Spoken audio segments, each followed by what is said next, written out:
So what's up? Kumusta? Ayos ba tayo dyan? So nandito tayo ngayon sa may Skygo Baliwag branch para sa update natin dito sa motorcycle na to. Isa to sa pinakamalakas din na underbone, 180cc. Ano nga ba to? Ito yung Monarch Spear 180.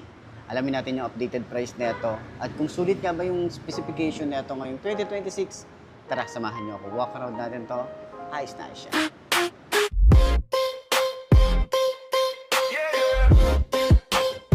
Ay Mark Moto Vibes Review mo, let's go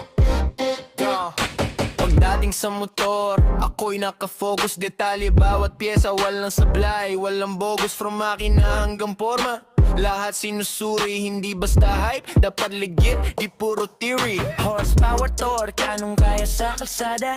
Tipid ba sa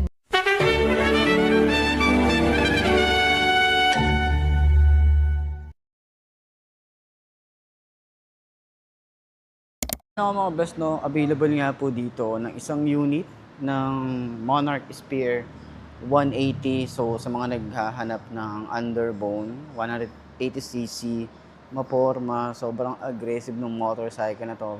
Pwede pang racing, pwede nyo ilaban din to sa truck. Okay? So sa forma, talagang panalo ang isang to, no? Sa headlight pa lang, panalo ka na dito. Naka-digital panel tayo rito. Meron din tayong USB charging port. Nasa harap lang.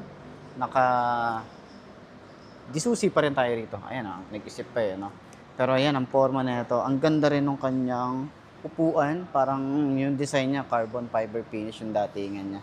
Ayan, compartment. Yung gas tank niya, malaki din, no? Tapos FI na rin to. Panalo rin yung kanyang specs. Naka 6 speeds.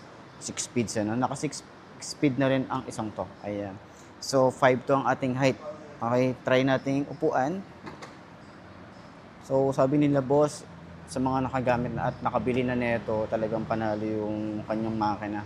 Kasi meron silang isang buyer nito, binuksan yung kanyang makina. Sobrang solid daw talaga na ito. So, ayan. Uy, malambot naman yung upuan. Medyo na madulas lang sa part ng aking jeans. Pero medyo nadudulas lang naman ako dun sa jeans niya. Ayan, oh. May madulas na part siya. Pero ayan. 5'2" ang ating height. Sobrang tingkayad. Ang brusko nung datingan dito sa may baba. Yung POV natin ganito. Ang brusko niya, ang lapad, no? Panglaban talaga to sa sniper. Panlaban din sa mga raider. Ayan, mga underbone na pwedeng yung mga kategory na ito. Ayan, sa shock niya, malambot din. Yun. Siguro re-rate natin to ng mga 7 out of 10 yung kanyang shock. Malambot naman. Ayan. Turning radius niya. Ayan, malawak din. Tapos may space pa tayo rito. Ganyan ang datingan natin. Tapos yung legroom natin. Ganyan ang itsura natin, oh. Di ba? Pag nakasakay tayo rito, tapos nakaganyan, parang tayo nagbabanking. Ganyan, no? Eh. So, yung shock sa likod, ito medyo matigas at adjustable naman yung ano nito. Monoshock naman din siya. Siguro mga 6/10. Ayan. So, ayan. So, tingin nyo, sulit nga ba ang forma at specs nito? No? Sulit nga ba siya? Comment nyo naman yan. At gusto ko yung mag-comment dyan yung mga talagang nakagamit nito. Kasi gusto ko rin malaman yung performance nito kung sulit nga ba to talaga. Dahil nga sa mga naghahanap din tayo ng mga underbone, yes, tingnan natin kung ano yung performance nito. Gusto ko rin talagang masubukan si Monarch. Kung goods ba talaga siya, lalo sa engine, lalo sa mga underbone. Kasi parang gusto ko ulit magkaroon ng declutch na motor. Di ba? So, yun, 180cc, panalo yung specs, panalo rin yung presyo. Sulit na sulit para dito. At magkano to? 106,000. Sobrang sulit ka na dito kasi 180cc na rin to. Diba? So, yan, sa mga naghahanap na ito, available sila ng isang unit dito, kulay glossy blue. Okay, so center stand natin. Madali ba siya yung center stand? Yan, napakabilis, napakagaan lang niya i-center stand. Okay, so, yun, ayos.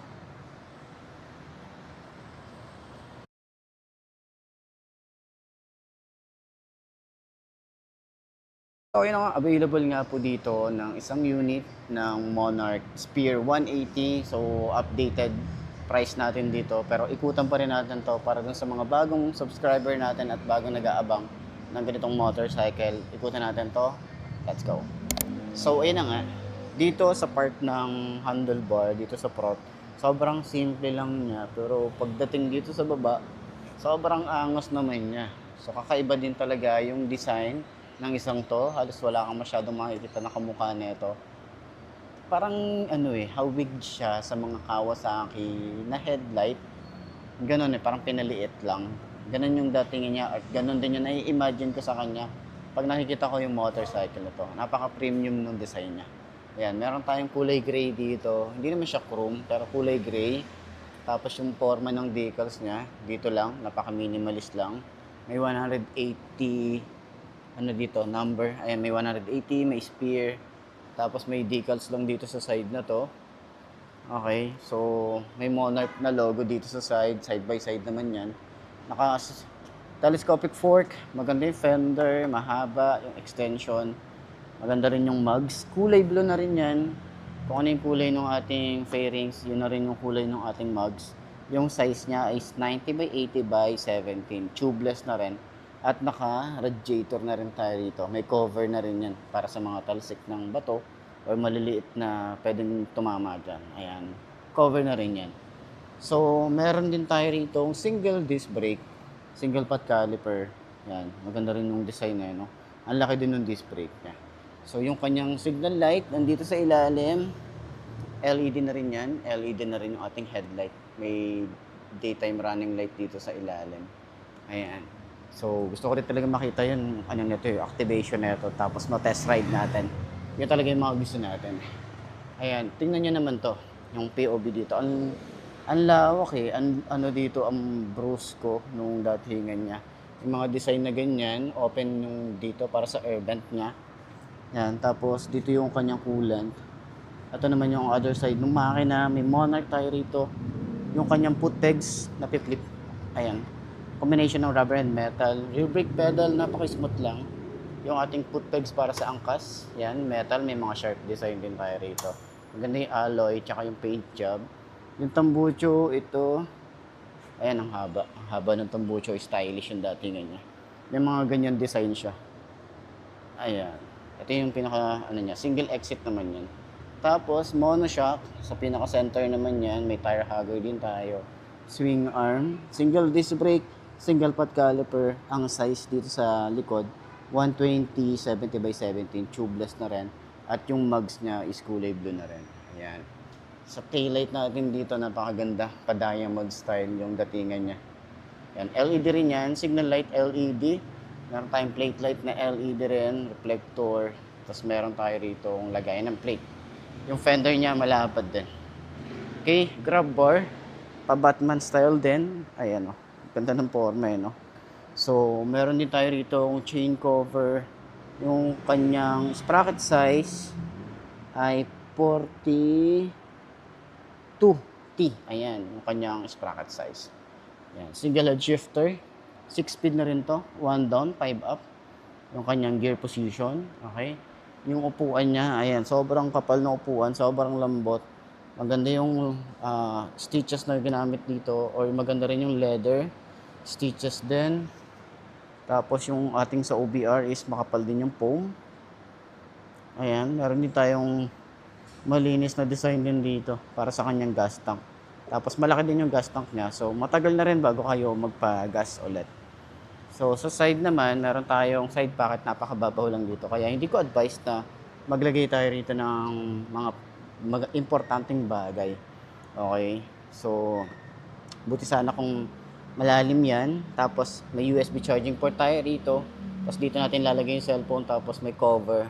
Safe yun. Pero pag dito nyo ilalagay, no. Parang dito, pwede rito mga barya. Tapos mga basahan. Pwede dyan. Meron din tayo rito ignition. Ganyan ang itsura niya. Ito yung itsura ng ating susi. May shutter lock din tayo dyan. Tapos yung kanyang panel gauge. Meron tayong adjust dito sa side na to. Yan, naka-digital na rin yan. So, sana dito makita natin yung itsura nung panel gauge nila. Okay, yung digital niya. So, ating lever, malapad. Switches niya, Yan, sumasabay din talaga si Monarch. May kill switch, park light, headlight, electric starter.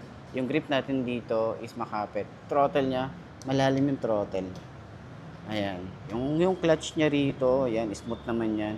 Meron tayo rito flasher, high and low, signal light, busina. Ayan. So, yan yung itsura ng ating motorcycle. So, ayan, sa lahat ng mga gustong bumili ng ganitong motorcycle, so puntahan nyo na lang dito sa Skygo, Baliwag Branch, or pwede nyo akong kontakin. Okay, pwede nyo akong kontakin sa aking Facebook page. Kung gusto nyo kumuha na to, message lang kayo sa aking Facebook page. Tapos i-assist ko kayo. At least magkaroon kayo ng ganitong motorcycle. So, 1 day process lang naman yan. Once na na i-send nyo sa akin yung application, online application, ipaprocess agad natin yan para at least ma-CI kayo agad and then makapag-release tayo agad ng unit katulad nito. So any motorcycle ng Skygo and Monarch, PM lang kayo sa akin. Okay? So yan, sana nakatulong tong video na to sa mga naghahanap ng update para dito sa may Monarch Spear 180. So yun lang, sana nakatulong tong video na to. Babush! So, ayun na mga boss, no, updated price para dito sa motorcycle na to. Sa mga nagtatanong magkano nga ba to, ilalagay ko sa screen nyo para at least meron tayong reference kapag kumuha tayo ng cash at hulugan. So, para dun sa down payment niya, meron tayong promo dito na less 10%. Okay, meron tayong less 10% para sa mga kukuha nito sa down payment niya. So, yan, yun yung magiging down payment nyo, ililess nyo lang yung 10% na down payment at makukuha nyo na siya sa murang-murang halaga. Okay? So, yun ang update natin para sa presyo niya ngayon 2026, the month of June. Okay?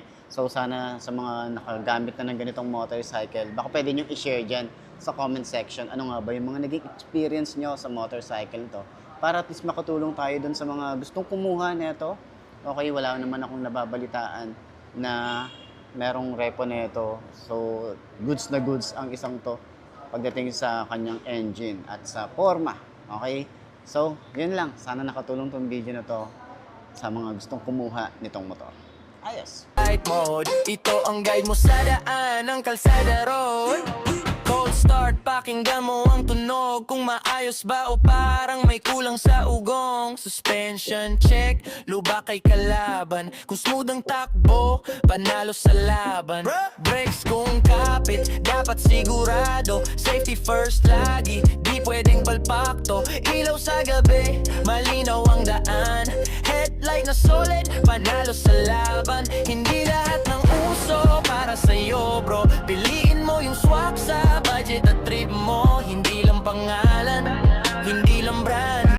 So, yun na mga best, no? Ito na ba ang motor na babagi sa'yo? Kung ito na nga ay markahan mo na at mag-subscribe ka na sa aking YouTube channel. I-click mo na rin yung notification bell para updated ka sa lahat ng videos na upload natin.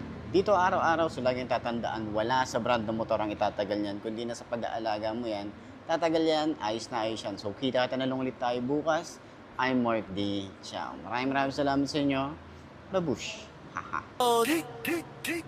Kaya bago ka bumili, huwag kang padalos-dalos. Makinig sa review